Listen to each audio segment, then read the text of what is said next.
Up off net? Up off net?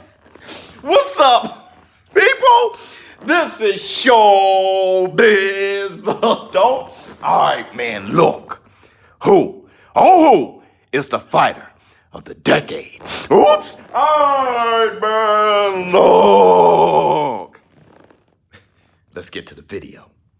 So I have many show business partners out there. We have many show business partners out there asking me, ShowBizz the adult, who is the fighter of the decade? And I think that makes sense. Let's start talking about it. I mean, we're about to round out 2019, 2020, 2010. Who was the fighter of the decade? Eggnog. Boot.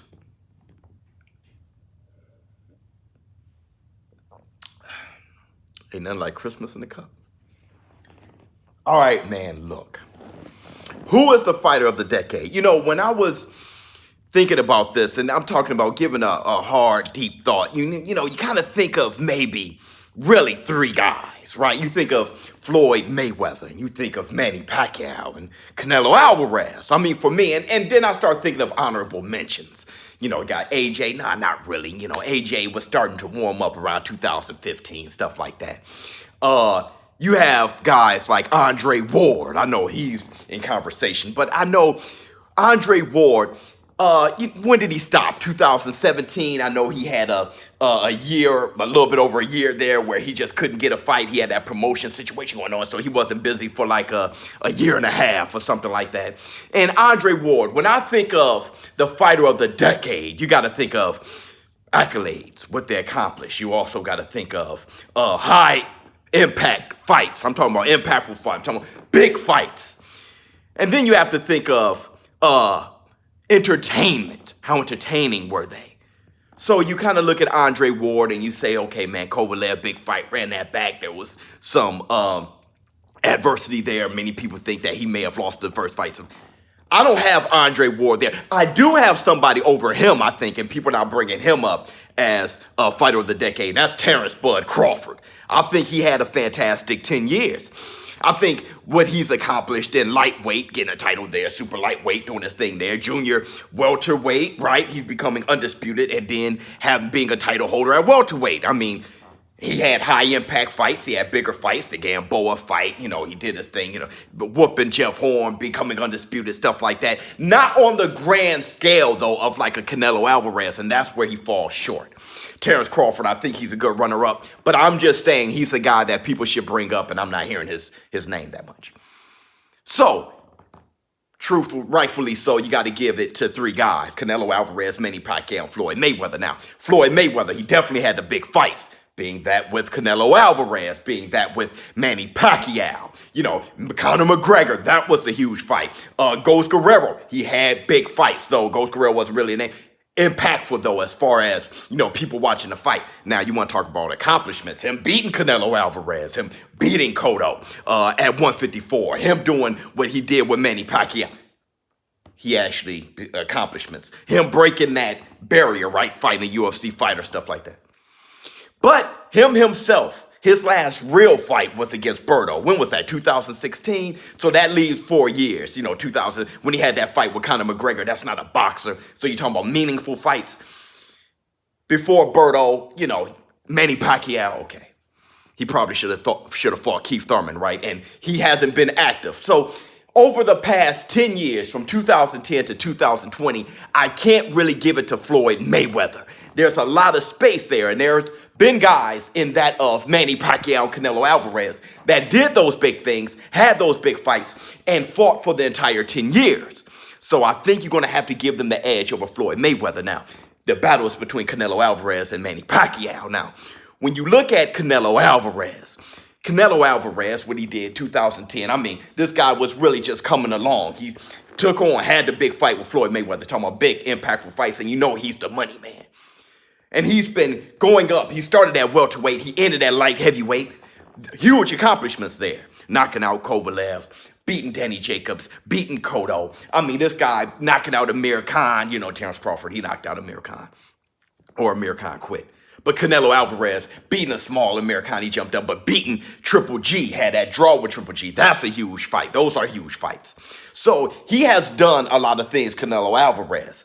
And you're almost ready to give him say, look, this guy is the fighter of the decade. But here's the thing. Manny Pacquiao. Now, when we talk about impact fights, when you say Floyd Mayweather and him having a big fight with Manny Pacquiao, Canelo Alvarez, both of them were in those fights too. Canelo Alvarez brought his people to that fight, making it huge. So did Manny Pacquiao. So they were both as responsible as Floyd Mayweather for those fights being big. Canelo Alvarez having a big name, create a big name of his own. But when you look at him in comparison to Manny Pacquiao, let's look at Manny Pacquiao. Now, Manny Pacquiao, he started 2010. What did he do?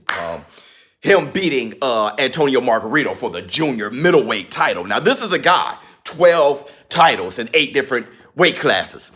Him, kind of putting the cherry on a Sunday, making it that 8th weight class, beating Antonio Margarito 2010. Was it 2010, 2011? I know it was the beginning of the decade. I think it was somewhere around there. I think maybe 2010 or 2011, something like that. But Manny Pacquiao doing that then. And then he had those big fights. He had the Floyd Mayweather, he had the Marquez fights, he had the Timothy Bradley fights. And a lot of those fights, he lost some and he won some. Now, he lost against Timothy Bradley, was knocked flat out against Marquez, lost the Floyd Mayweather fight. That was probably the biggest fight. I think it is recorded as the biggest fight in history. Manny Pacquiao having those fights, winning a lot, losing a lot. And then he ended, losing enough, not a lot, but he won more than he lost, definitely. At the end, beating Keith Thurman, the guy that Floyd Mayweather refused to fight. Keith Thurman being a WBA champion, welterweight, undefeated, more in his prime than Manny Pacquiao, definitely in his prime when it comes to age. But he had a little injury here and there. But Manny Pacquiao, he did not supposed to beat that guy. And beating Keith Thurman at 40 years old, knocking him down too, hurting him, making him spit out his mouthpiece, the way he did it at 40 years old, brought on that conversation, is he the greatest ever? Now, I don't think he's the greatest ever, but I'm talking about what he did this decade from 2010 to 2020.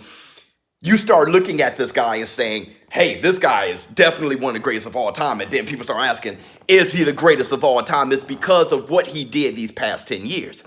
Now, being undefeated, that's one thing. That's what Floyd has over the both of them.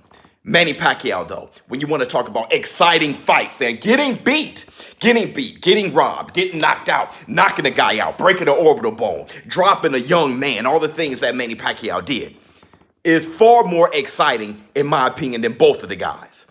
Big fights, Manny Pacquiao, one of the big names as far as pay-per-view. He did that as far as impact. Also, accomplishments. He did that, that 8th division world title, beating Antonio Margarito. As far as fighter of the decade, in my opinion, I think that goes to Manny Pacquiao. Now, there was a minute where I was kind of thinking maybe Canelo Alvarez becoming franchise champion, super WBO champion. Manny Pacquiao, to me, had the 10 years, the ups and downs, the excitement, having the whole country on his shoulders, having everyone look at this guy as inspiration. I think he's more inspirational than everybody else. When you got Canelo Alvarez, the whole thing that went on with the computer you got a lot of his Mexican fan base actually questioning him a lot. And him getting hated on. Manny Pacquiao, not so much.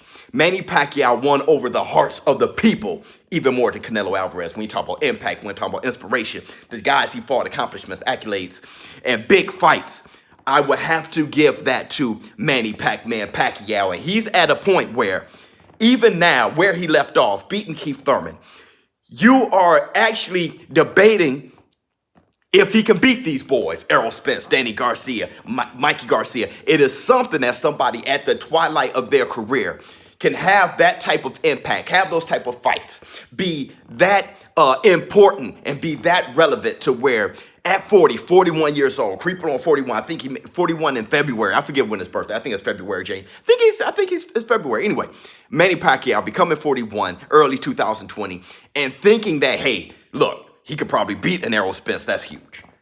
So, fighter of the decade, I'm going to give that to Manny Pacquiao. When you go through the checklist, what makes the fighter of the decade, what he should be, I think you check out all the boxes and you say Manny Pacquiao, he did those things. Let me know what you think in the comments below. ShowBizz, Lord, I wouldn't be opposed to Canelo Alvarez being fighter of the decade. I wouldn't be that shocked. I would actually be shocked if Floyd Mayweather was fighter of the decade, because it's just inactivity really as a boxer, fighting boxers since 2000, Berto being this last one. That's like 4 years. That's just not really. You can't fight for half the decade and then become fighter of the decade. I just don't see it as that. Manny Pacquiao, I think he is a shoe-in for sure, fighter of the decade. But I wouldn't be shocked if it was Canelo Alvarez. Anybody else doesn't make sense to me. I'm out. Huh.